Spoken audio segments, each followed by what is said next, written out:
yang kita khawatirkan adalah setelah era Jokowi yang sudah menunjukkan gejala-gejala itu, nanti pertanyaan yang paling utama adalah apakah seorang Prabowo yang terpilih nanti akan melanjutkan di era of strongman-nya Jokowi, atau dia akan membuat bangsa ini menjadi lebih demokratis. Itu pertanyaannya. Artinya demokratis di mana jurnalisme itu dibebaskan untuk menyuarakan suara kritis, lalu masyarakat juga tidak mendapatkan kontrol sehingga ketika ngomong langsung ditutup atau ngomong kemudian diintimidasi oleh.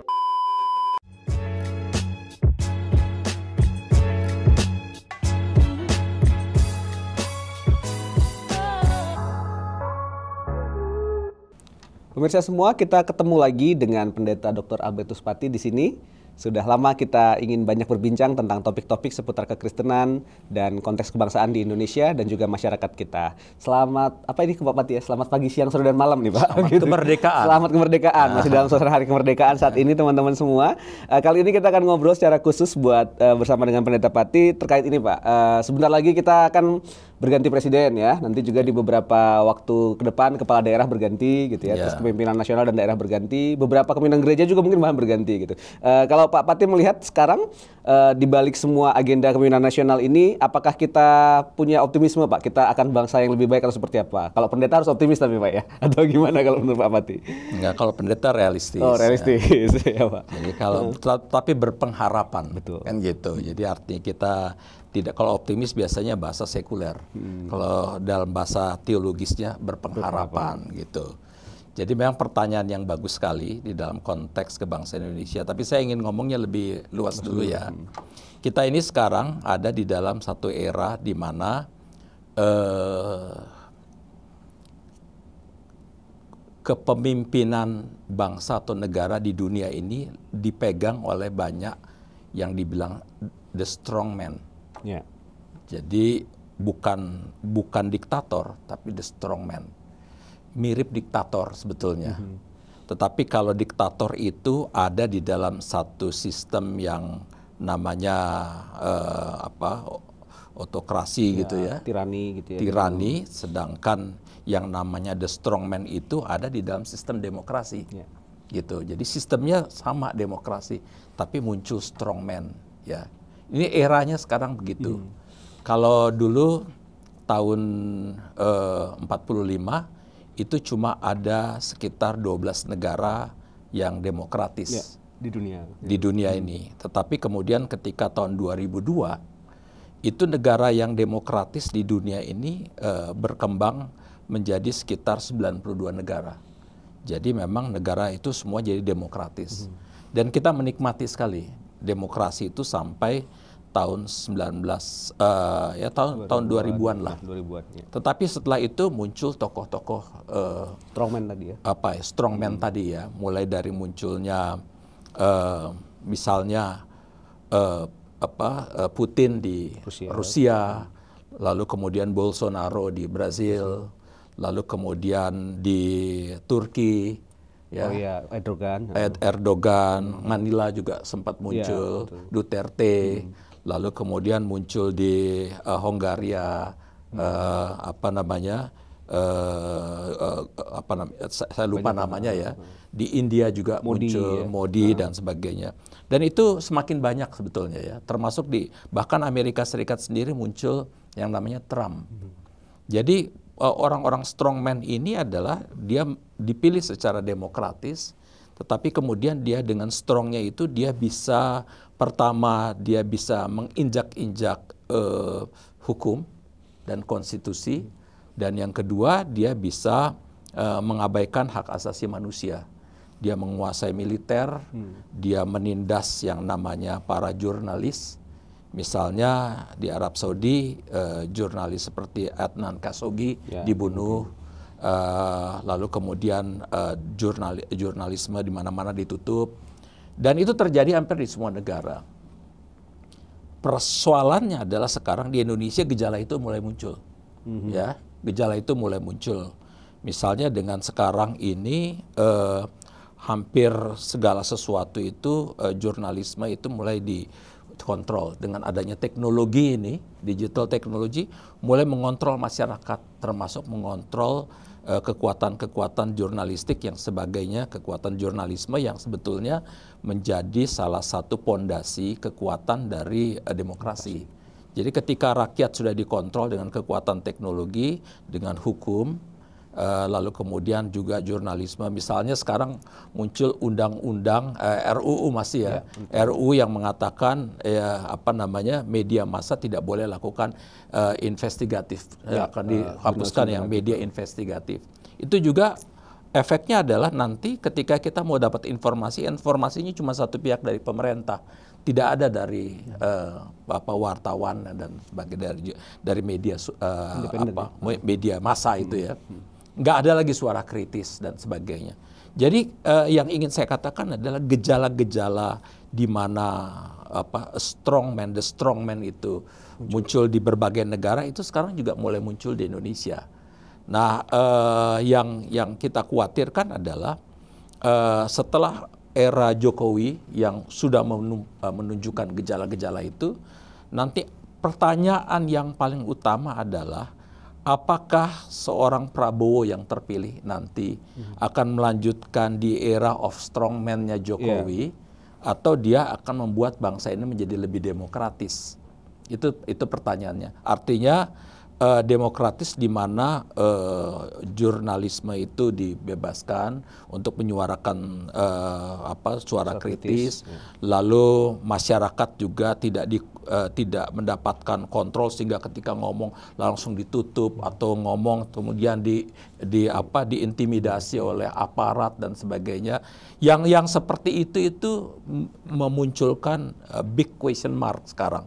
Apakah Prabowo akan melanjutkan di era of strongman ini, lalu kemudian nanti jatuhnya menjadi orde baru lagi, atau kita justru akan menjadi lebih demokratis? Tentunya kita berharap pemerintah baru yang namanya Prabowo itu nanti di bawah kepemimpinan Prabowo itu akan membuat negara ini lebih demokratis, supaya bangsa ini bisa betul-betul bekerja sama, memiliki kebebasan untuk berkolaborasi dengan bebas untuk memajukan Indonesia. Karena di dalam sejarahnya nggak ada negara di bawah satu kekuatan yang otoritarian itu maju. Korea Utara dan Korea Selatan kalau dibandingkan, Korea Selatan maju, Korea Utara hancur-hancuran secara ekonomi. Kenapa? Karena Korea Selatan itu demokrasi, Korea Utara itu negara yang otoritarian ya. Jadi memang ini satu contoh saja ya. Jadi artinya bahwa kalau kita mau jadi bangsa yang maju, kalau kita mau tahun 2045 adalah tahun emas, maka kita harus betul-betul memperkuat landasan demokrasi kita. Kalau seandainya kita gagal di dalam memperkuat landasan demokrasi, kalau orang seperti Prabowo yang naik nanti itu gagal untuk memberikan landasan demokrasi yang kuat, maka bukan Indonesia emas tapi Indonesia cemas. Iya, itu ketakutan yang sangat besar karena gini Pak, gejalanya kan hampir semua dunia tadi Pak. Betul. Ya, gitu. Dan saluran-saluran yang dipakai adalah saluran demokrasi kan, Betul. lewat pemilihan, lewat mengubah undang-undang, lewat segala macamnya gitu. Dan herannya juga ada juga masyarakat yang mendukung karena kayaknya kita pengenlah punya sosok pemimpin yang kuat yang seperti itu. Itu yang jadi kayaknya mungkin gejalanya besar ya, karena akhirnya imbasnya besar ya Pak ya, karena akhirnya jadi sangat sektarian kadang-kadang, sangat dominasi mayoritas dan macam-macam. Nah, kekhawatiran seperti ini kira-kira mencegahnya seperti apa Pak, supaya masyarakat bisa tetap kritis dan pemerintahan tetap bisa menjaga demokrasi? Nah, sebelum saya menjawab apa yang mesti dilakukan oleh masyarakat, saya ingin katakan tadi kan mengatakan herannya kok masyarakat justru ada yang mau. Memang masyarakat mau karena memang di era itu, di era strongman ini, itu selalu yang dibangun adalah kultus individu. Kultus individu itu dibangun dengan dua hal.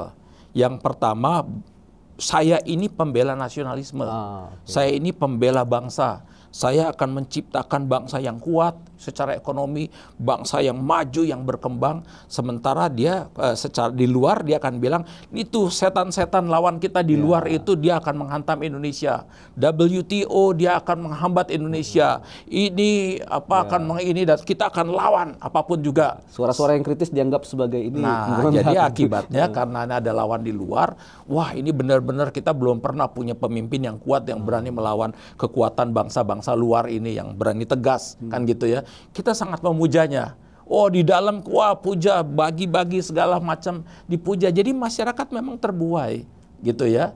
Karena kita jadi mengkultus individukan seseorang ini bukan cuma gejala Indonesia. Gejala di semua tempat. Kalau di negara-negara seperti Amerika Serikat dan Eropa, itu lagi naik misalnya Le Pen di Prancis misalnya, termasuk di Belanda juga naik, saya lupa namanya. Lalu kemudian di berbagai negara karena mereka mengangkat isu ini adanya migrasi jutaan orang dari mana-mana itu membuat nasionalisme kita hancur, membuat bangsa kita bisa goyah dan sebagainya, sehingga mereka menggunakan misalnya migrasi anti-Islam menjadi satu kekuatan yang menghantam, menghajar mereka dan kita harus lawan dengan kekuatan kita kan gitu ya. Termasuk yang dilakukan oleh Donald Trump yang dianggap ini lawan kita adalah imigran dari mana-mana yang datang dan sebagainya, sehingga ketika Donald Trump maju itu orang Asia dihantam kan gitu ya. Orang hitam nggak merasa lagi ancamannya kulit putih, tapi orang Asia, orang dari mana-mana ya, China dan sebagainya. Sehingga ini yang terjadi, jadi mereka itu menciptakan kultus individu untuk diri mereka sendiri. Mereka dicintai oleh masyarakat yang terbuai bahwa ini orang kuat memperhatikan kita, membuat negara kita maju, dan kuat untuk melawan ancaman-ancaman di luar dan sebagainya. Jadi memang kita semua terbuai.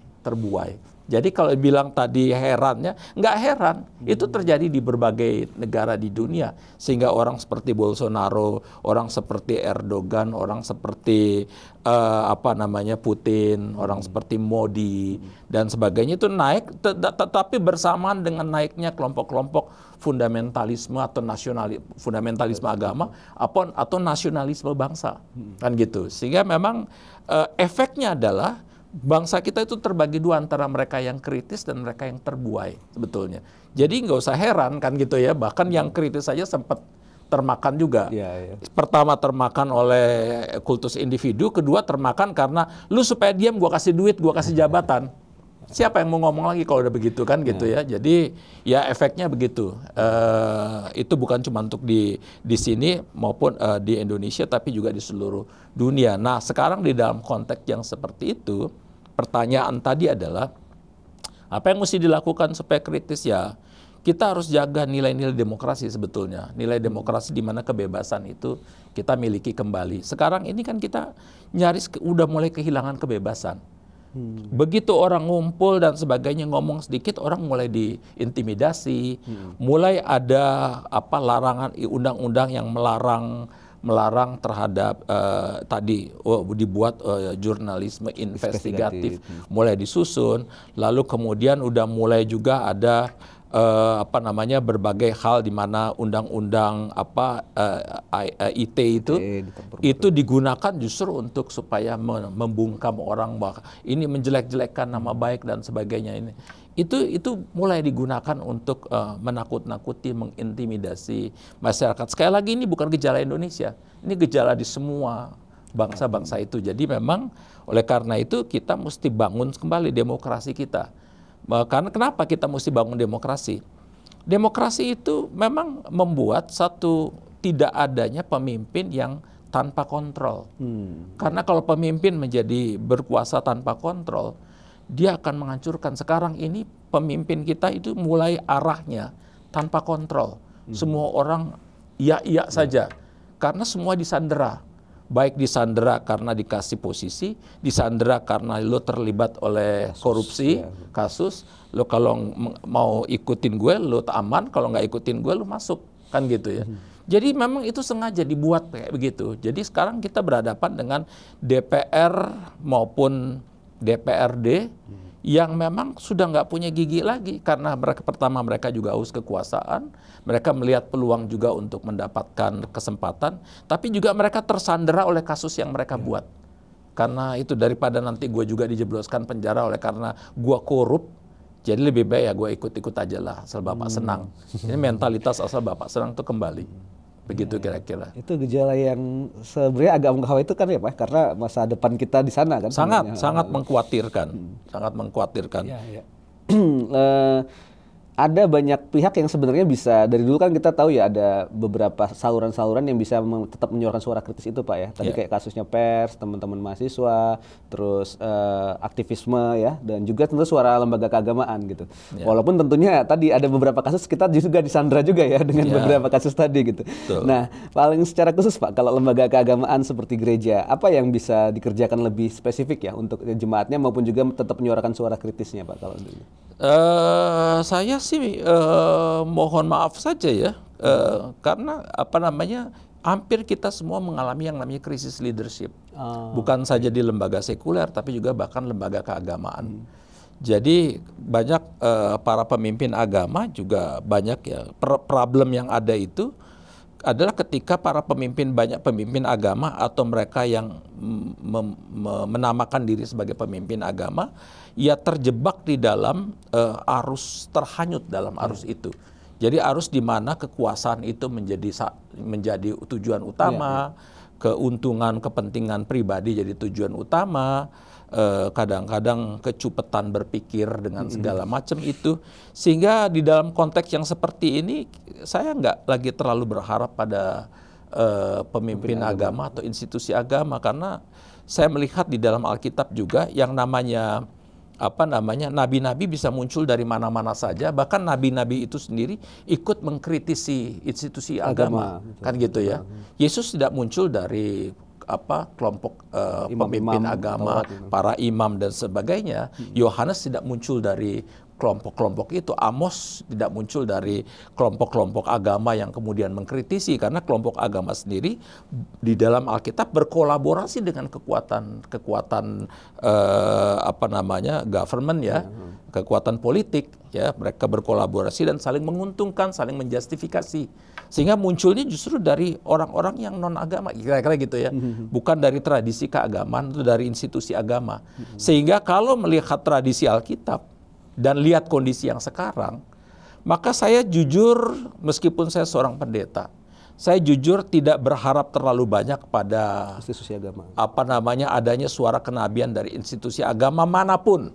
Ya, karena institusi agama manapun juga sekarang sudah mulai tersandera oleh kekuasaan politik, kekuasaan ekonomi dan sebagainya, sehingga memang yang kita harapkan adalah ada suara-suara kritis, mungkin dari kalangan internal politisi sendiri, mungkin dari ekonom, bisa muncul dari sastrawan, akademisi dan sebagainya. Itu bisa muncul dari mana saja, Tuhan bisa pakai siapa saja. Jadi jujur saja, saya meskipun saya seorang rohaniawan, tapi saya tidak berpikir itu institusi agama ini akan menjadi suara kritis, karena di dalam sejarahnya juga banyakan juga terjebak di situ juga ya.